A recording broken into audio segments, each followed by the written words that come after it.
Krishna, Buddha, Jesus. They say that every 2,000 years a new world teacher appears. Could the next one be Maitreya? This is Robert Manni, host of Guys TV, and this week my special guest is Dick Larson of Share International. We're going to talk all about the teachings of Maitreya, and it all starts right here, right now on Guys TV. You can also catch me on KCAA Radio here in Southern California, Guys Radio, my worldwide podcast, and we're on UK Health Radio all weekend long. Guys TV, Guys Radio. Thanks for your support.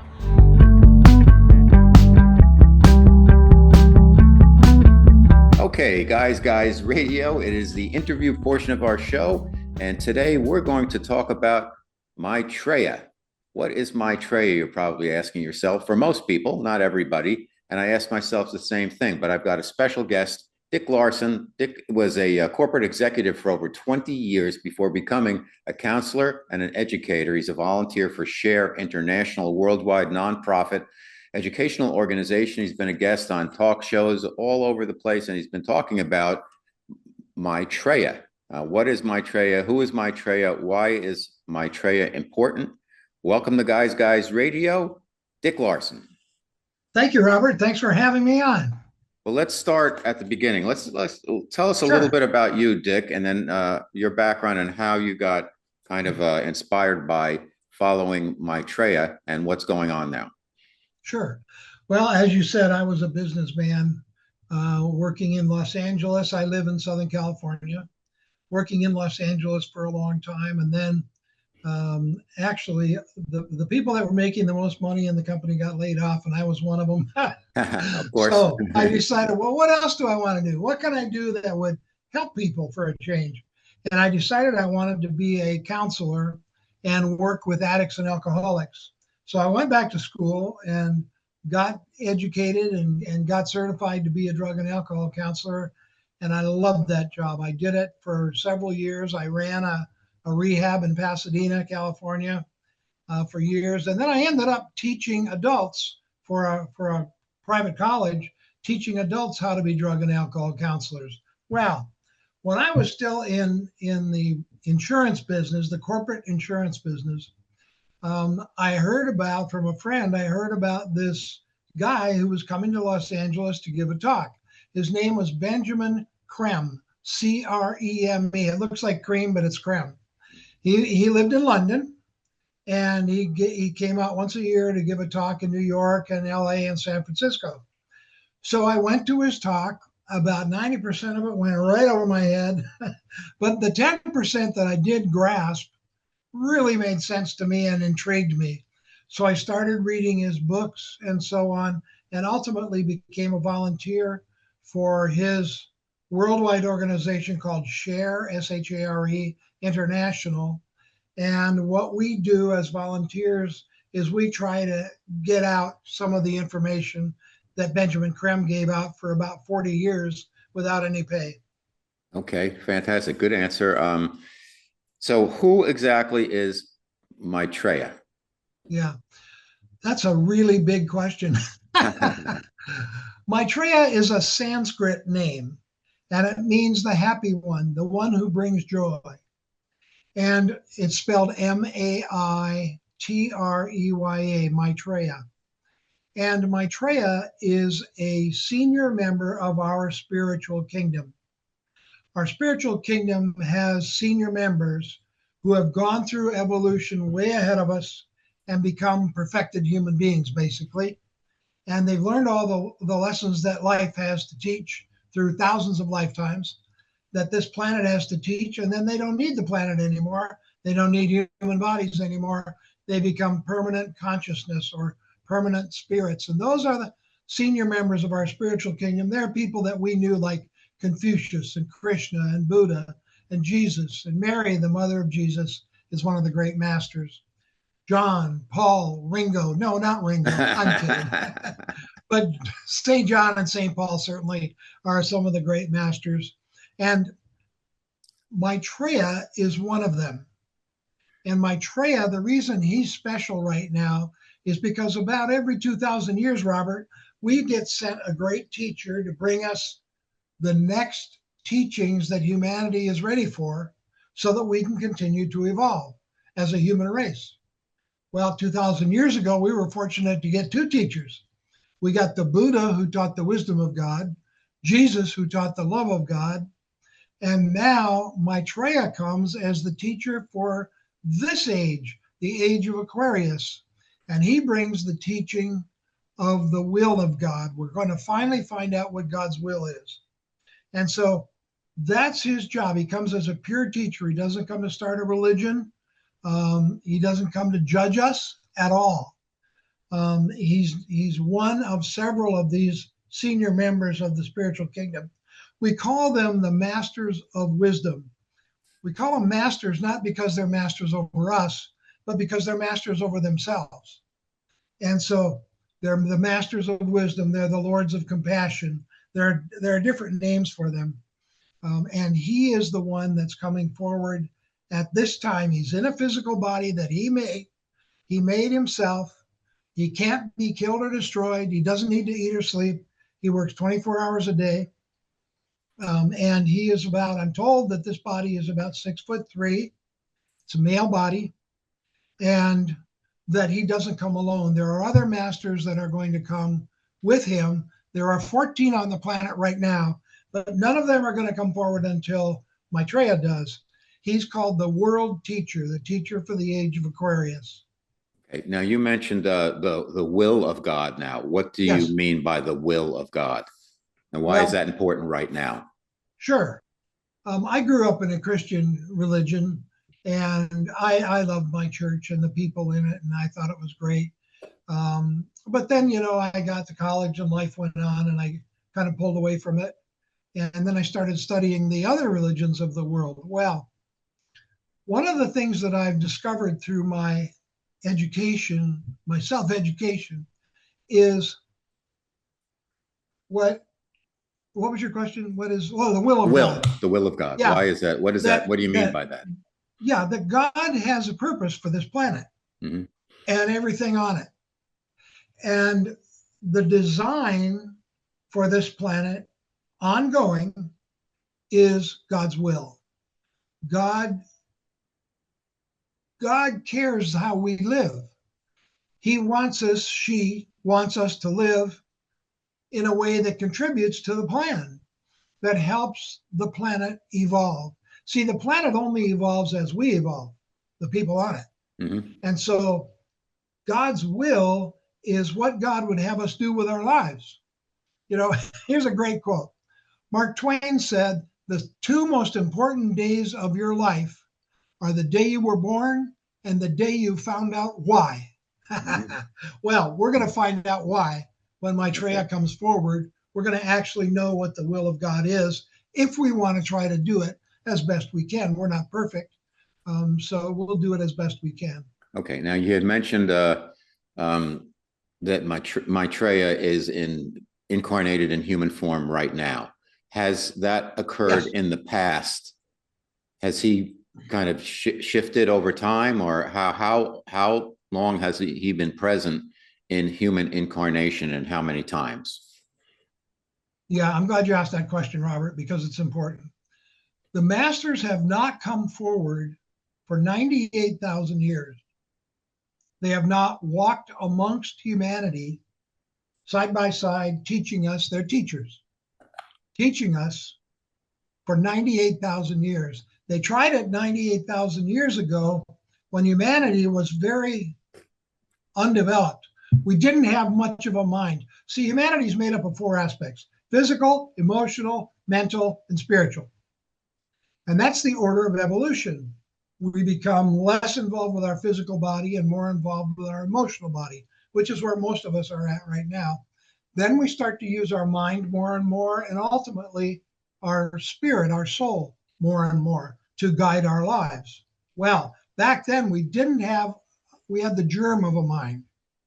They came to give us science, thinking that would speed up our evolution. Now, the masters never know for sure what's going to work and what doesn't short term, because we have free will, and it's sacred. That's how we learn. We learn by making choices. We either learn from a wise choice or we learn from a poor choice. The goal isn't to choose right every time. The goal is to learn from every choice. That's why we have free will. It's sacred. So the masters never know quite how we're going to react. They know what the ultimate plan is and how it's ultimately going to turn out, but they don't know in the moment how humanity will react. Well, what we did, Robert, we built weapons with this science, and we blew each other up. That's how Atlantis fell into the sea. The whole story of Moses and the ark is about that battle, about that war. And humanity killed a lot of ourselves. And the masters went, well, you know what? This isn't working. We got to retreat back into the mountain desert regions of the world and wait until humanity is ready for more information. So they did. And that was 98,000 years ago. That was the age of Atlantis. Okay. Well, now they're back. And they're back because we're ready for more information. So Maitreya made his body between 1974 and 1977. It took him 3 years to perfect it, even though the masters are masters of all the laws of the planet. They're not subject to gravity and all that stuff. They can make things out of energy because they're master scientists. Well, it took him 3 years to make a physical body that could embody the love of God, which he does, and still shake your hand and not zap you to death. Okay. All right. Question so for he you. made his body. Time out question. Was he born through a traditional birth? When you say he created himself, was he born with? No, his consciousness existed from the time he became a perfected human being, a master of wisdom. His consciousness existed in the Himalayas. And that's where he made his body.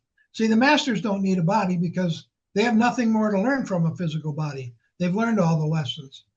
So we're still trying to learn them. But the reason I ask is like Jesus, he came into the world through Mary.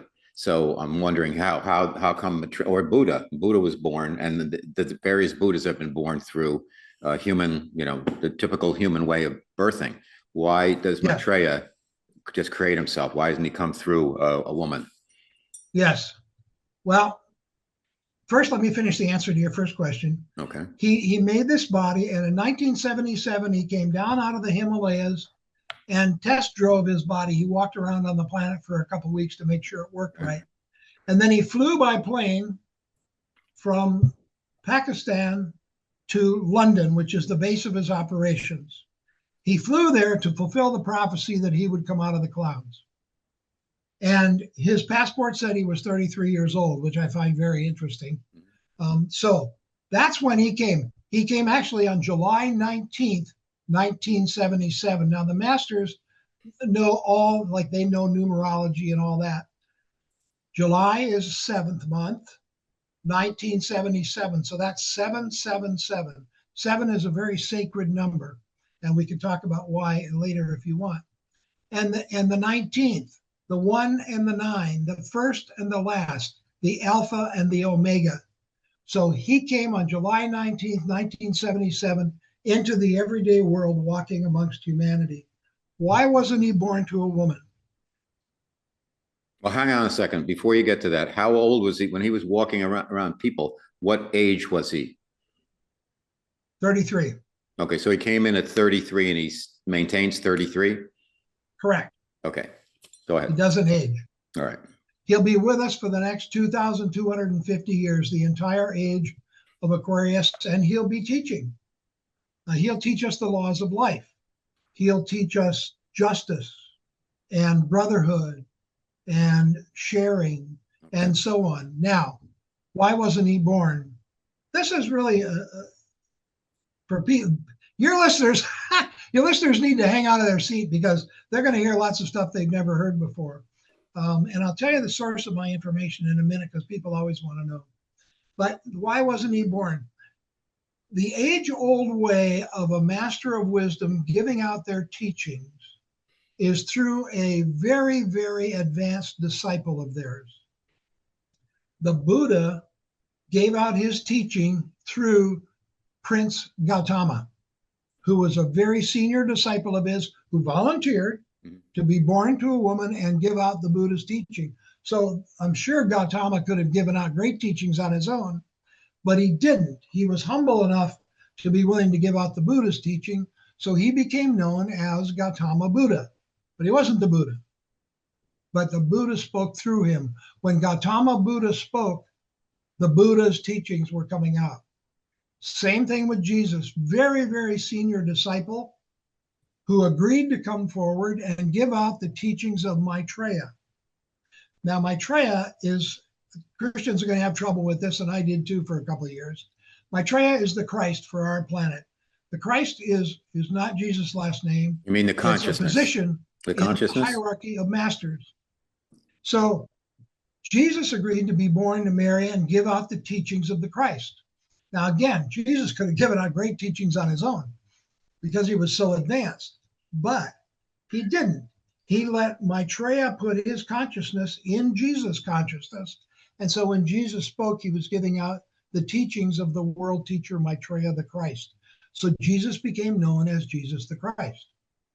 And so that's why they were born. Now Jesus is one of the great, great, great masters, So, as is the Buddha. okay, help me out with this, Dick. The Christ Sure. consciousness, then, is the Christ consciousness kind of what Maitreya is all about? And then some of that went through Jesus the Christ. Is that what you're saying? Absolutely. The Okay. Christ consciousness is the love of God, Right. Okay. basically. All right. And so Maitreya's love, he's able to express the love of God, and he gave it to Jesus so Jesus could demonstrate the love of God to humanity as a teacher. Okay. So why is Maitreya never mentioned in any of the teachings or the Bible or anything? When did the concept, the name, if you will, Maitreya, show up for us? When was that exposed? Because obviously you've got the Bible, you've got Old Testament, New Testament. You have no mention of, as far as I know, Maitreya. Yeah, there are a couple references to Maitreya in the Christian Bible, and I'm trying to think what name they used. Okay, the point is, Sorry, it's I'll okay. think of it. You But he's say it's mentioned a couple times. okay, But this is but not something not in his name though, not in the name not in Maitreya. the name Maitreya, correct? Okay, so Right. when That's did his personal name. okay, so when did the concept, if you will, and I use that respectfully, of Maitreya kind of Sure. surface? Well, he's one of a long line of world teachers. So now these masters of wisdom, of which Maitreya and Jesus and the Buddha and others are part of, they've been around for millennia. They've been around for hundreds of thousands of years. Maitreya was one of the first human beings to graduate from planet Earth and become a master of the wisdom. And then there were all the others. There are 63 now, because once you become a master, you can go on to different areas of teaching and work. These 63 agreed to stay around and help inspire humanity behind the scenes. There was a world teacher before Maitreya. Now, Maitreya was the world teacher for the age of Pisces, and he was the world teacher for the last 4,000 years. Okay, Then hold on. before him was Go ahead. Hermes, and then Mithra. All right. So my special guest on Guys Radio, Dick Larson, he's an expert in Maitreya. We're speaking about Maitreya today. I'm learning as the audience is learning, so I'm asking the questions that if I was communicating to people I know, the questions they'd ask me. So let me ask you this, Dick. Sure. People are going to be asking for corroborating evidence. So let me read you what's in some of the information I've got from your team here. Maitreya predicted numerous events that later came to pass, including breakup of the Soviet Union, end of apartheid in South Africa, release of Nelson Mandela. He promised signs to alert people in his presence, and an increasing number of miracles have been reported worldwide, from healing springs of water to crosses of light, apparitions of the Madonna crop circles, weeping statues to the new starlight lights appearing in the sky night and day around the world. Talk to us about that. And what is the people are saying? Well, what is your source? How do you prove Maitreya is a real thing? Yeah, real consciousness. Yeah, I can't. Okay. Here's the thing, and I usually say this at the outset of every interview, and I didn't say it in yours. Say it now. Yeah, My source of information is Benjamin Creme, the man I talked about. He Okay. has about 14 books on Amazon.com. If you're interested, I'm not here to sell books, but if you're interested to go online and look up CREME, Benjamin Creme, you might want to start with this one, The Art of Living. Okay. Living Within the Laws of Life. It's a great one. He's got a bunch of books. You can check Okay. him out. So let me ask you this, Dick. How Yeah. did with Mr. Crema, where did he get his information? When did he get started, and what happened to him? Yeah. Well, he taught something called the ageless wisdom teachings. It's an ancient philosophy as old as humanity, passed down verbally for eons until finally it was put in writing by Helena Blavatsky and then Alice A. Bailey, who wrote about 40 books in the 1930s and 40s, 20 books. And then Benjamin Creme was the next teacher that followed them to give out the current teachings of the ageless wisdom teaching. Benjamin Creme was taught how to be in contact with one of the masters of wisdom. He was asked not to reveal which one because he was afraid people would start praying to that master and take up all his time. But he was taught how to receive information from this master of wisdom. And a lot of times when Benjamin Creme spoke, it was the master speaking through him. Okay. So his information came from one of the masters of wisdom. Okay. So just like Alice Bailey's did, just like Helena Blavatsky's did. Okay. So you mentioned that Maitreya is alive and well in London. So what has he been doing? What is he doing? Who communicates with him? Have you communicated with him? How do people get in touch with him? Is he meeting with world leaders? What's he up to? Yeah. People can't get in touch with him except that they can ask him for help. People can ask Maitreya for help. He said, my help is yours to give. All you have to do is ask. Okay. Now, he passed on a lot of information through Benjamin Creme as well. 140 messages that he did. Each message is, I don't know, 3 paragraphs long that he gave out through Benjamin Creme. It's been printed up now in the called Maitreya's Messages. It's in a book. But he gave out a lot of information that way. Maitreya works behind the scenes. What the masters do, including Maitreya, they are the inspiration behind all the great achievements of humanity.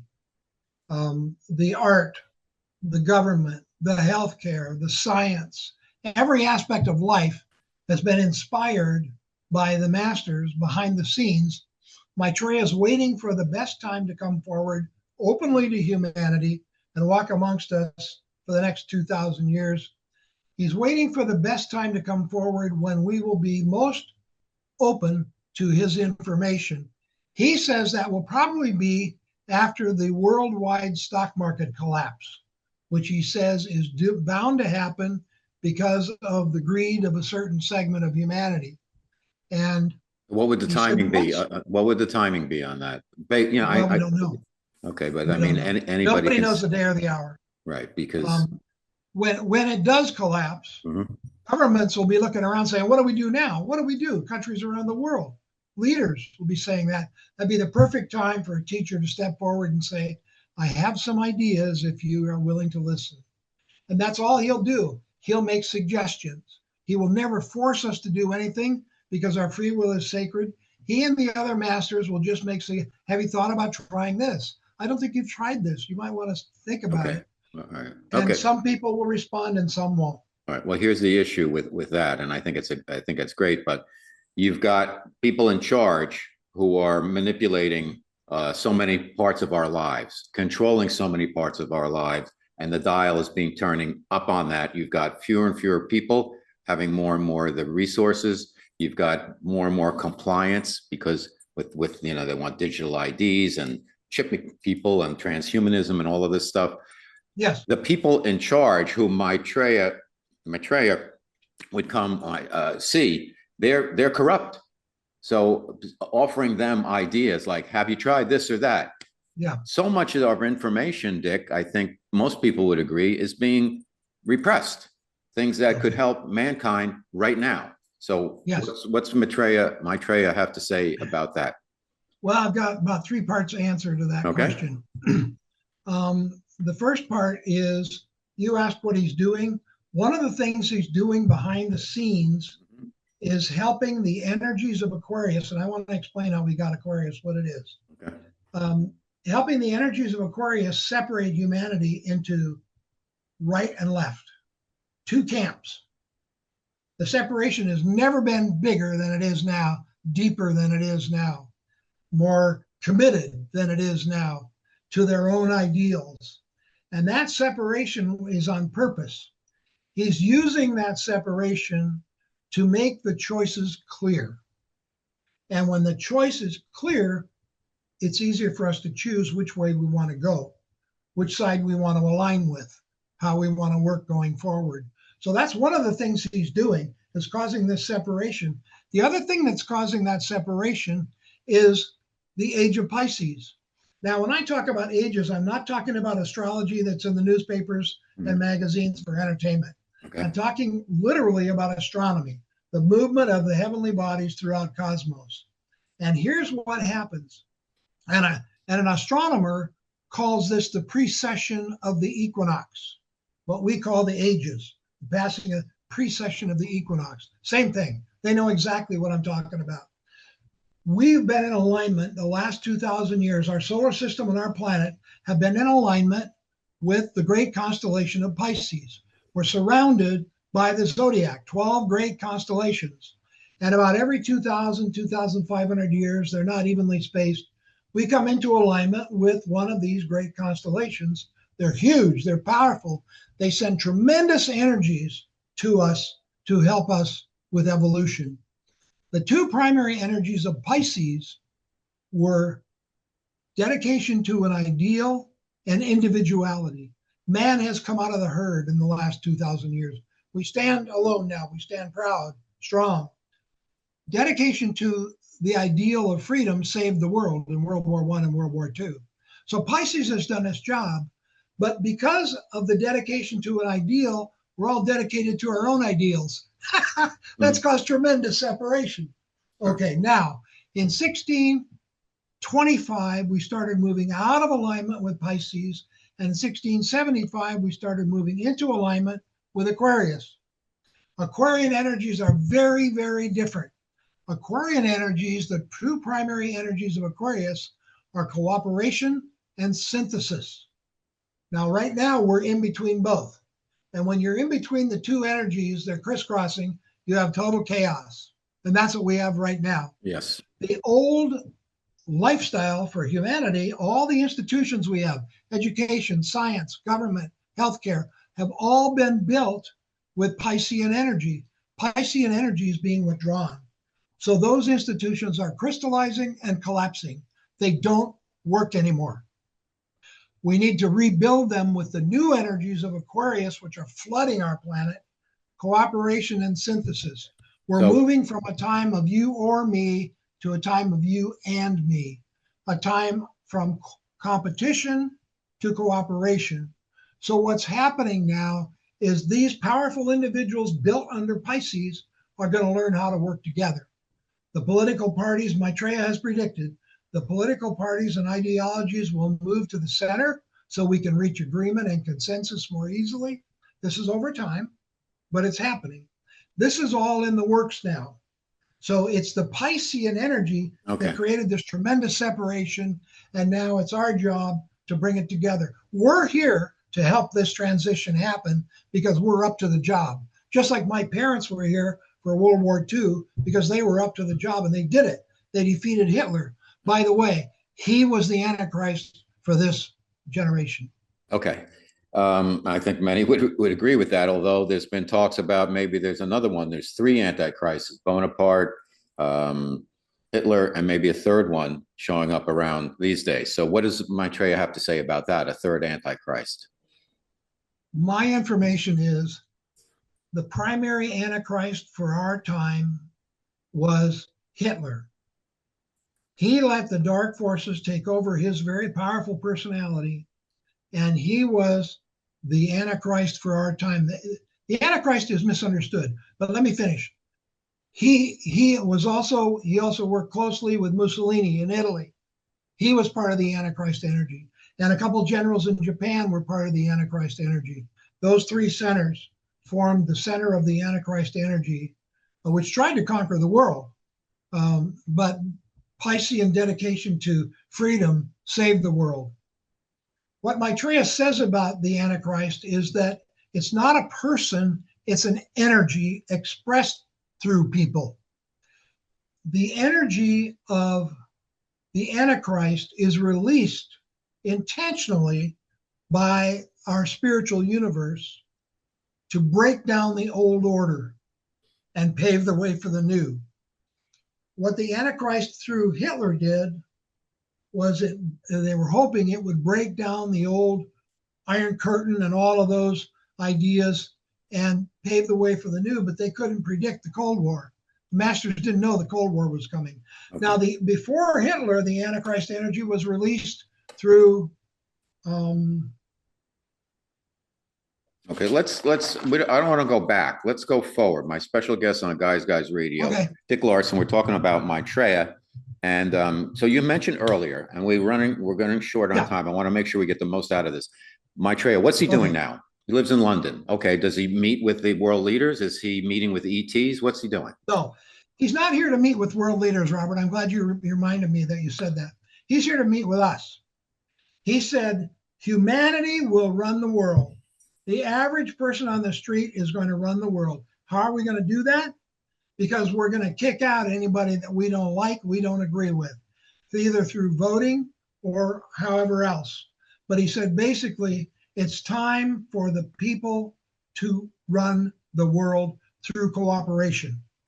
And he said that when we start to cooperate, respect each other, and cooperate with each other, which is coming, believe it or not, doesn't look like it, but it is, then we will kick out the rulers that aren't taking care of people. Okay. Now, some people. He doesn't come to meet with them at all. Okay. Well, what would he have to say about this? Some say some remote viewers have looked at this 3-eye atlas that's out there, and they have identified it as a ship inside of an asteroid. Are you familiar with 3-eye atlas? No. Okay. No. Well, some say there may be some type of threat to humanity from extraterrestrial beings who claim that they owned the Earth before we did. And it's going to create some issues. Some people say that. I'm just quoting some remote viewers on YouTube, etc.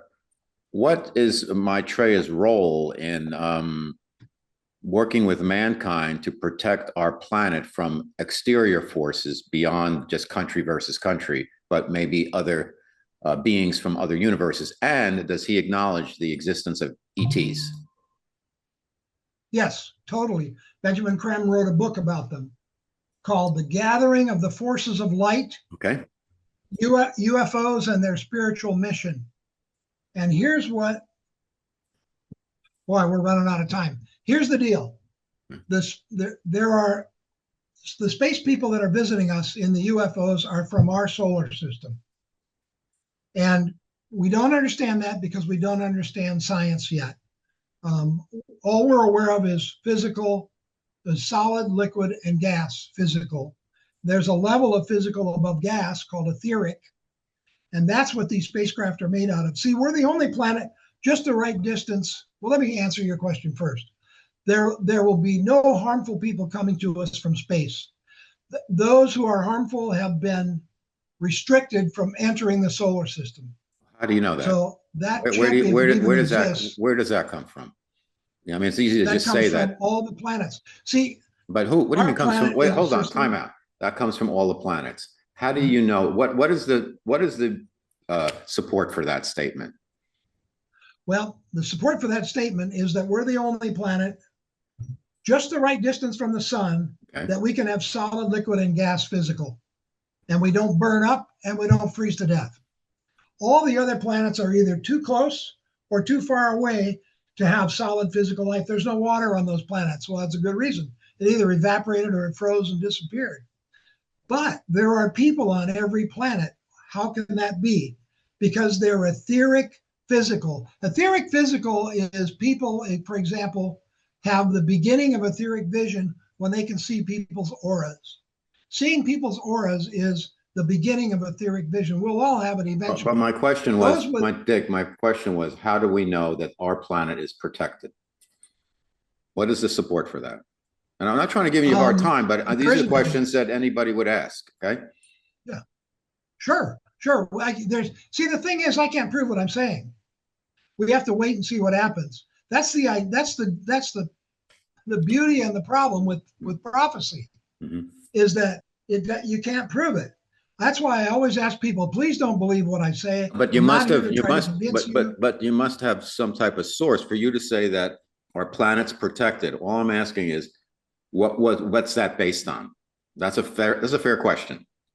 I'm not disagreeing. It's based on all the people that have had contact with UFOs. Okay. That have had over years and years and years, that have been told by the space people. I don't call them aliens, because that's a horrible name made for them by the Western governments trying to make us afraid of them. They're people like us. They look a little different, but they're people with souls like us. They have been telling people for hundreds of years that they're here to help, that they're not here to hurt us, and they won't let others hurt us.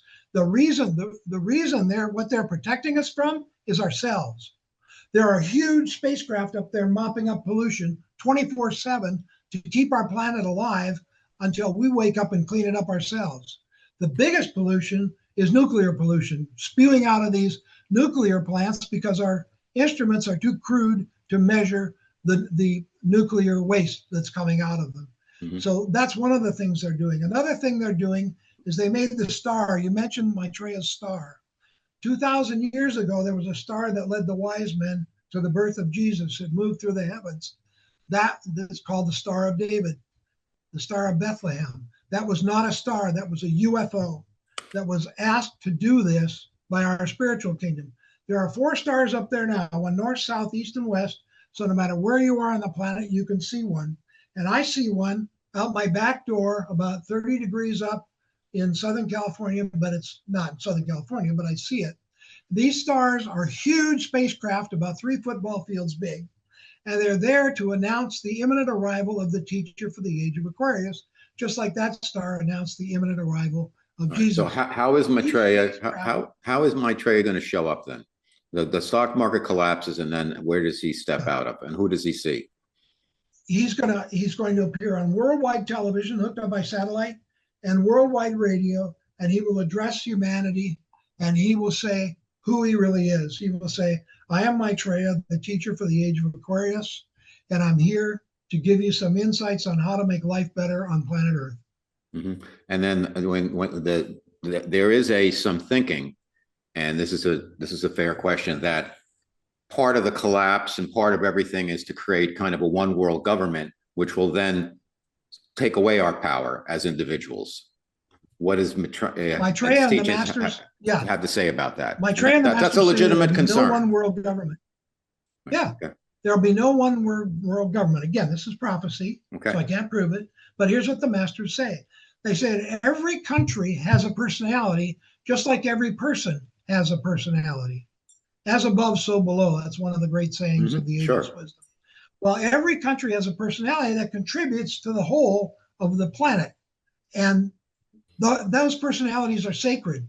There will be no one world government. Every country will govern their people, how their people choose to be governed. And they will all meet together in one body called the United Nations, which will not rule the world at all. It will be a meeting place for people to share their problems and their issues. Well, we have that now. We have that now, the United Nations, and a lot of people would say that's a totally corrupt organization. I'm not saying that. This is what a lot of people believe. Okay, so how does that work? And I'll tell you why. Because of the Security Council. There are countries that have a veto over what the General Assembly decides. And those countries have a vested self-interest in whatever the decisions are, so they veto them. If the Security Council will be wiped out, it will be gone. And then you'll just have the General Assembly. All right. How about people then working with not aliens, but ETs, and on a regular basis? Will they be integrated into our lives, according to Maitreya? Yeah. The space people will land, they will talk to us, we will meet them, they will give us a great science, but not until Maitreya and the masters come forward first, Okay. because it's not their planet. So Maitreya and the masters will come forward, and then he will say, I want you to meet my wonderful brothers and sisters from some of your neighboring planets. Most of them are from Venus and Mars, our two neighbors. Okay. My special guest on Guys Radio, Dick Olson, and I gave Dick a good run through with tough questions because I think that's necessary for particularly when you're preaching something that's about the good of the planet and good things and about love. Yeah. And people don't know too much about some of the background on this. And I think we need to get into that. So some of the things that Maitreya has predicted would be that we will enter an area of tranquility and peace. Health-wise, farming will be organically based. There's a lot of that now. New buildings will be quite different in shape from buildings of the past. Transportation systems will be devised, which are silent, apparently motionless, no travel fatigue. The media will be responsible. A lot of changes. So something we can be open-minded about coming. So if you hear the word Maitreya out there and the concept, just be open-minded. Last question for you, because I'm running out of time, is how do you communicate with Maitreya? You said people can reach out and ask him stuff. Do you quote unquote pray, or do you communicate heart to heart? How do you? I pray. You pray.